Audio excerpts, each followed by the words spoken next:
All right, we're gonna grill up some steaks for Labor Day. It's right around the corner.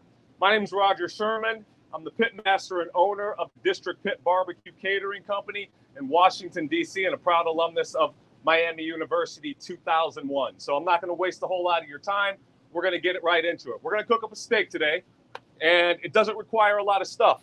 You got some meat, you got some fire, you got a couple of seasonings, and you get together with it. So we're just gonna start with the fire because that's the most important part. So I've got a chimney full of charcoal here, and I'm just gonna load that right in here.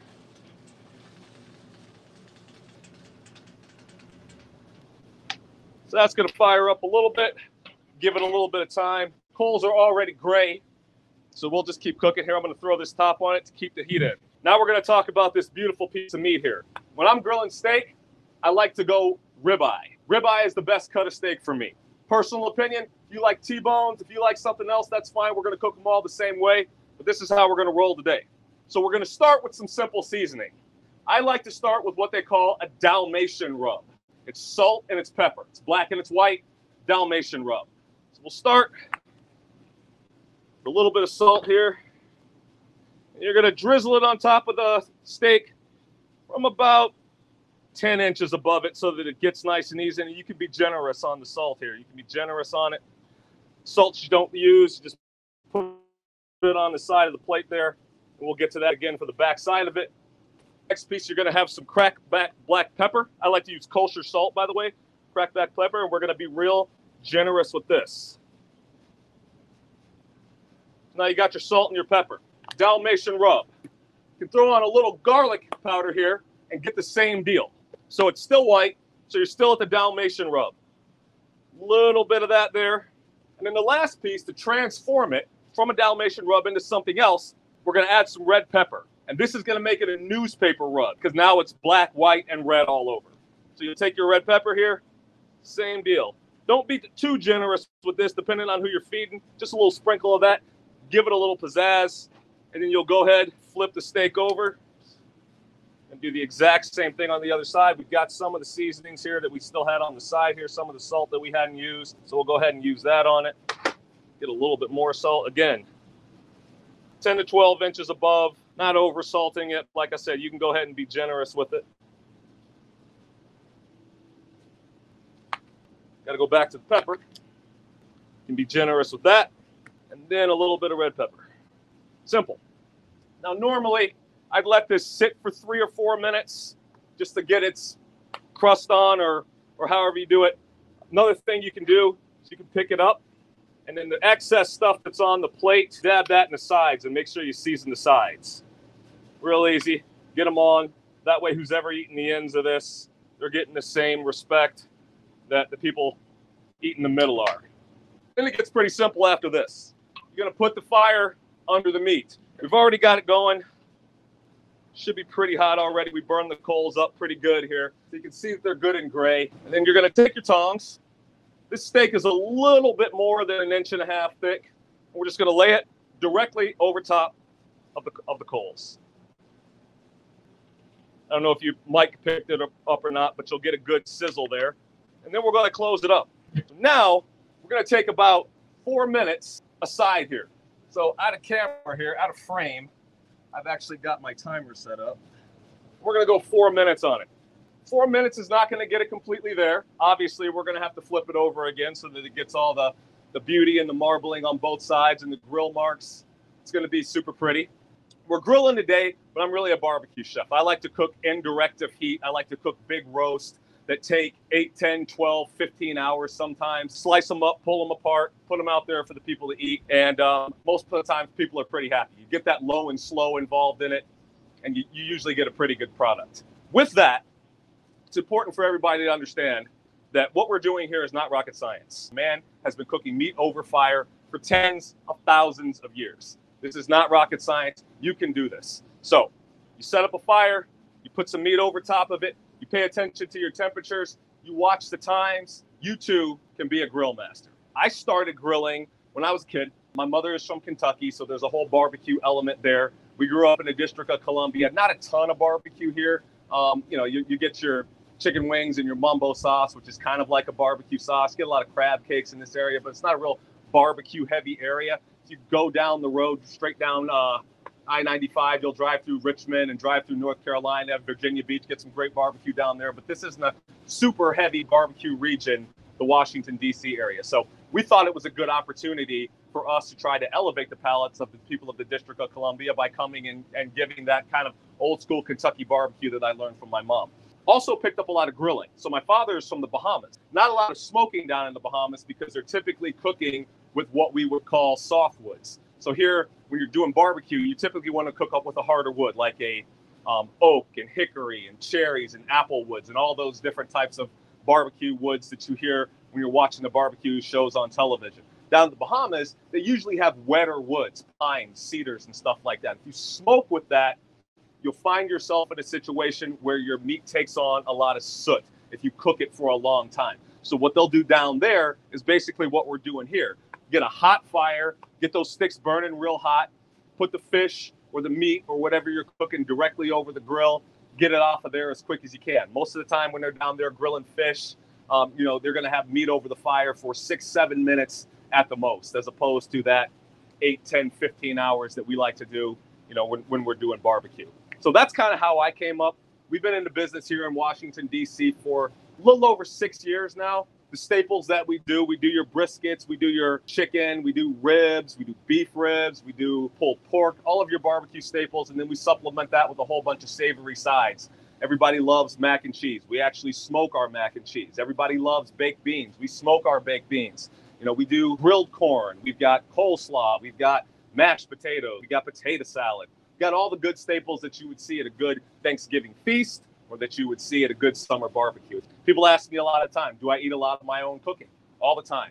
Anytime I'm preparing meals for a customer or doing a big event, I throw a little extra on there for myself and my family. Puts me in a position where I've got something to eat for the entire week. They call it meal prepping. I'm out there trying to do other things. I don't necessarily have a whole bunch of time to sit and cook myself a meal all the time. But when I'm cooking meals for other people, it gives me the opportunity to take advantage of that. So we are at the 4-minute mark now.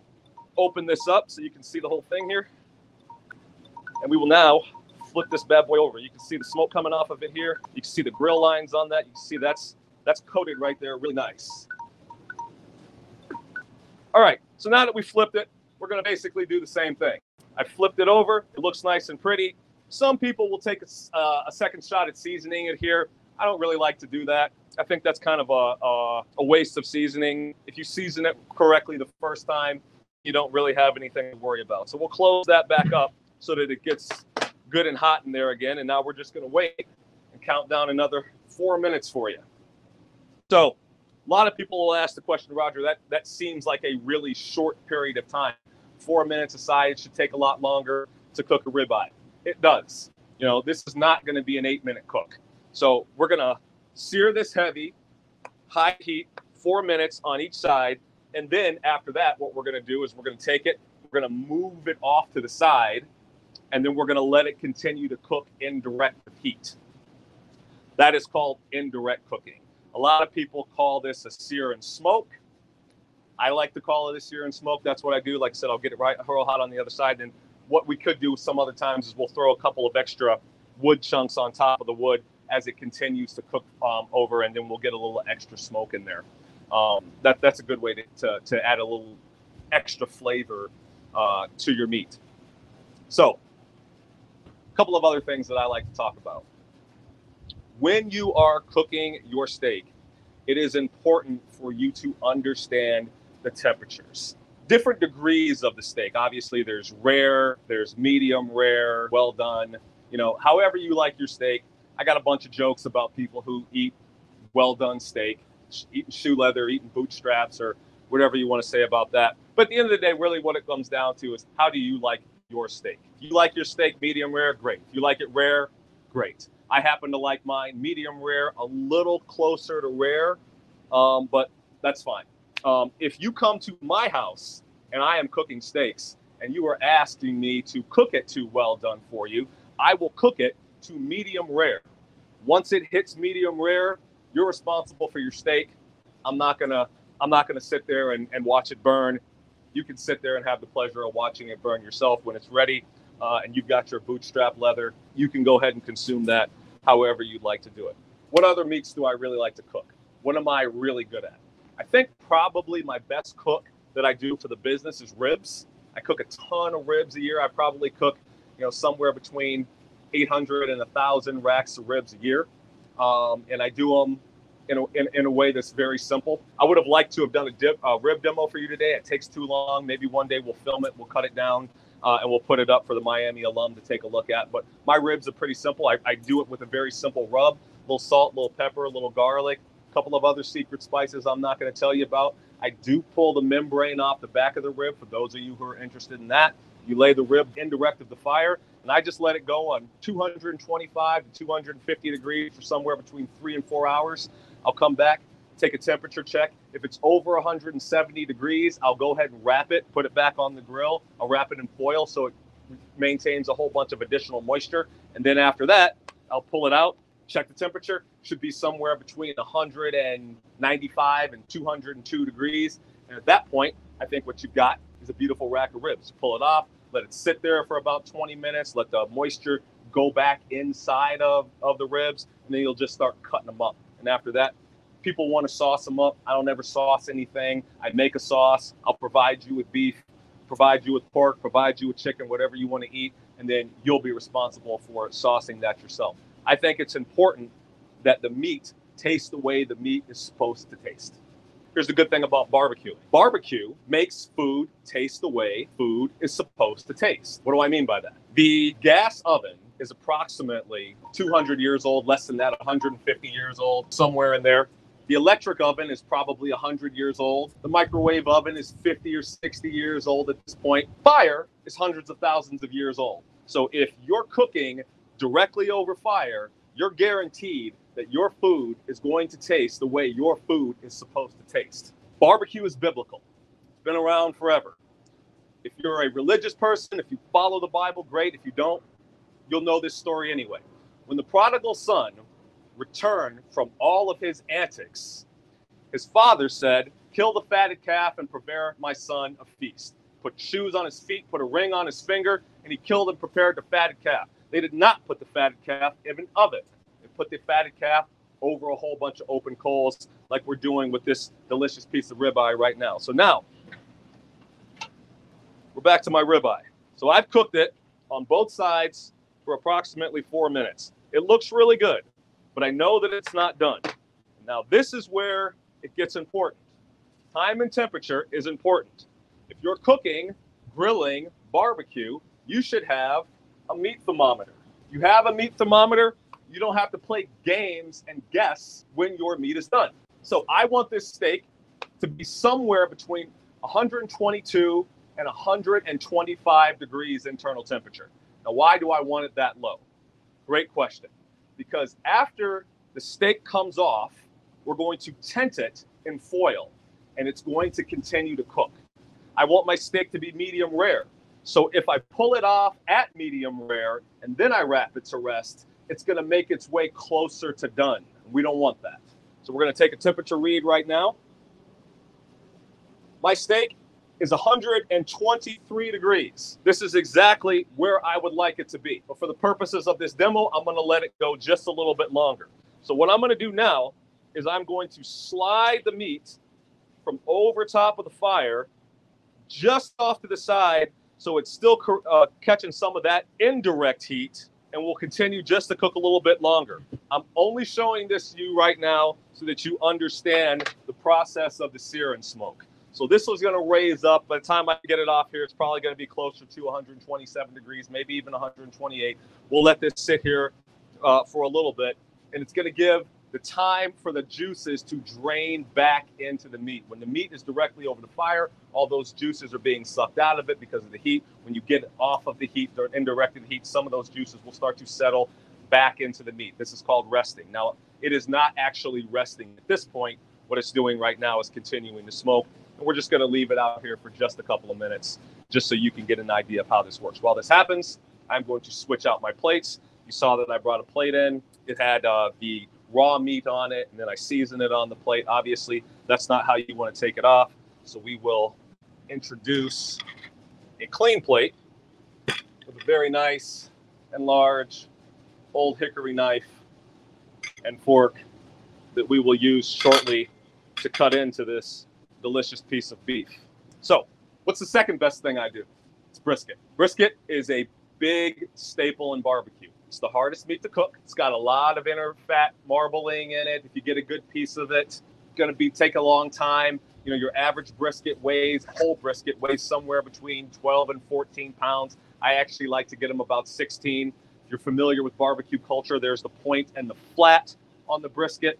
I'll cook the whole thing, season it up, salt, pepper, garlic, after I've trimmed off most of the fat. I like to trim my briskets pretty lean. They say fat is flavor, but fat can also kind of get in the way if you don't know, where to cut it off of. There's certain parts of the brisket you got to cut the fat off. It doesn't matter. So I like to do those. And then you put it on the grill somewhere between 275 and 285 degrees. That's usually going to take you somewhere between 45 minutes a pound to an hour a pound. So most of the time, if I'm cooking a 15-pound brisket, I can get out of there somewhere around the 12-hour mark. So those are some of the staples that I like to put together. I probably cook about 10,000 pieces of chicken a year. That's probably a little bit of an exaggeration, but, cooking is like fishing. You're always telling the bigger story. It always took you longer. You were always cooking a bigger piece of meat. You were always feeding more people. Just fed 200 people this past weekend. A nice family reunion up in Columbia, Maryland, about an hour north of the District of Columbia. Had a lot of hungry people. Got to the point where I thought I was going to run out of food. Luckily for me, I didn't. By the time everybody got through and everybody had a plate and a half, everybody was satisfied. I myself have been in those positions where I've been a little bit nervous that I'm going to run out of food. So I think we're in a good spot here. And that steak is probably now at that 125 degree mark, if I had to take a guess, which is right where I want it. So I don't know if the camera can see the thermometer, but I'm at 124.5 right now, and that is good enough for me. Again, if you want your steak a little bit more done, you can leave it on there a little bit longer. Now, this is important. The important part now is the tenting. Because I'm outside, I'm going to tent both of these. If I was inside, I would only tent one side on the plate, but we're going to do it out here like this so you can see it a little bit better.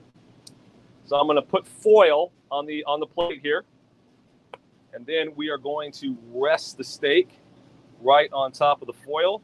We can close off this fire now. We should be good with that. And then I am going to take another piece of aluminum foil and lay it right over the top and just kind of press it down. You don't need to wrap it up completely. If you wrap it up completely, it's going to cook a little bit faster. You don't really want it to cook right now. You really just want it to rest. Just sit there, let the juices flow back into it, and then give it the opportunity to be as delicious as it possibly can be. Now, typically with a steak this big, I would want to rest this somewhere between 7 or 8 minutes. Not going to hold you for 7 or 8 minutes here. We're going to rest this for just a little while, then I'm going to go ahead and cut into it because I'm good with that. I'll cut a little piece off so I can give it a taste. That's all I'm looking for. And then I'll actually leave the rest of it tented, so that when I take this inside and feed it to the rest of my family, they get a steak that has rested for an extended period of time. It's still going to be hot. It's going to be better than if you just cut into it right away. Again, what I was saying before, when you are cooking something over a flame, the moisture is making its way out of it. It's not all going to come out. Obviously, if you get it all out of it, that's your well-done steak, and it's going to be pretty dry. You're getting that bootstrap leather. If you give it the moment to rest, those juices that made its way to the surface start to work its way back into the meat and settle. And then you will be providing your customers with the juiciest piece of beef that you can possibly provide them. So, not a long rest here, but we're going to go ahead and we're going to take a look. I will tent this for a little bit longer later, I promise. But for the purposes of this demo, I'm going to go ahead and give it a slice. So, I will cut it right off of this tip here because the people who live in my house like the middle of the steak. So, the old man is just going to get the outside tip of it. And I'm going to bring this up to the camera. Oops. Where am I going here? There you go. So you can see there's some pink in there, but that's how I like my steak. It is not raw. It is just below medium rare. I like to eat mine just on the closer side of rare. I'm sorry, the closer side of medium. Little bit of fat in this piece right here, but that's okay. It's because it's on the tip, and I'm going to go ahead and take a bite here.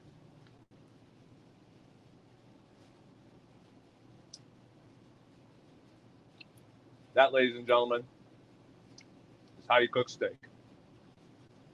That's all I got for you guys today. Now let's take some questions.